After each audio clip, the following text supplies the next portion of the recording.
Hello, I'm Rick Casko, head football coach, Cass High School, Cartersville, Georgia. And today we're going to continue our series with how to win with average high school players. We've completed the series of the trap, and we've shown you how smaller line and smaller fullback, we had very much success running the football. Now we're going to move the ball a little outside and hand the ball to the tailback. I've been very fortunate over my 17-year career to have coached some tremendous football players such as Fred Taylor and James Jackson, both NFL running backs. And we had running Demetrius Miller, who you probably never heard of, but he was a 1,300-yard rusher as well.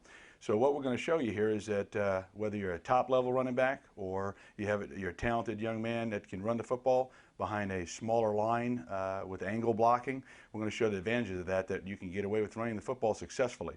Of my 17-year career, I've had a 1,000-yard rusher, I believe, is 12 seasons. So we've run the ball successfully. The programs I've worked with prior to this have not been successful. We've been able to turn those programs around, and we had to start with the running game because you have to be able to run the football to be successful. So having said this, we're going to talk to you now about the G play and the counter play during this series. Now we're going to talk to you about the lead G as a play. And what I always want to do, players and coaches, you coaches out there as well, what I like to do is say, why do we run the play? We've got a plethora of plays we could run, and why do we run the plays that we run? Well, the lead G allows us to down block again. We get angle blocks with smaller linemen.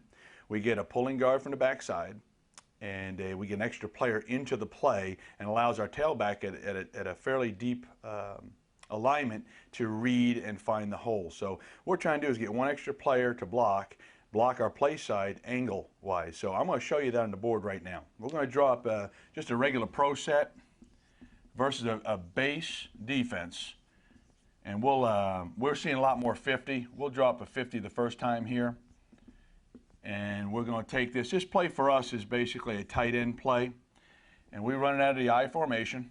As we shared in the trap before, we keep our fullback 2.5 yards behind the quarterback, straight behind him, and then the tailback has a variance of 2 yards to a little further depth depending on the speed of that back. And you're going to see one of our backs, you're going to see a young back run the ball, and you're going to see a back we have that'll be attending the University of Georgia next year. He's a junior now. He's quite a talented young man. We back him up a little bit because he's got tremendous speed. And it also gives the back great time for vision. But why we run the play, and that's what I want to hit on here, why? We're going to run the play to tight end side predominantly. And what it is we're going to angle block. So by doing this, we're going to combo block these two players here on a 50. And he's going to attack the inside number. Center's going to attack the inside number so that in case he slants away, we've got a straight path to get to the will linebacker. And when he does this against the 50, the guard's going to come to step down too. They'll combo over. And by that I mean simply if he's going to come here and the backer's coming, the center will take him. The nose comes hard to this side, backer comes, we'll pick him up with the guard. More importantly though, we want to clean out that nose guard. If that nose guard holds strong, we'll push him out, and you'll see that on film a little bit. We'll get him pushed, and that will linebacker is going to have a real tough time getting to the play. On this play side, we're going to do the same thing. We're going to down block these two. Again, having the players, the size we have linemen, not very big. We want to get some push off the line of scrimmage, and we'll double team again. Once again, his rule will be attack the inside number, and the tight end's going to come down and work his inside shoulder pad. We'd like to just clean him out as well.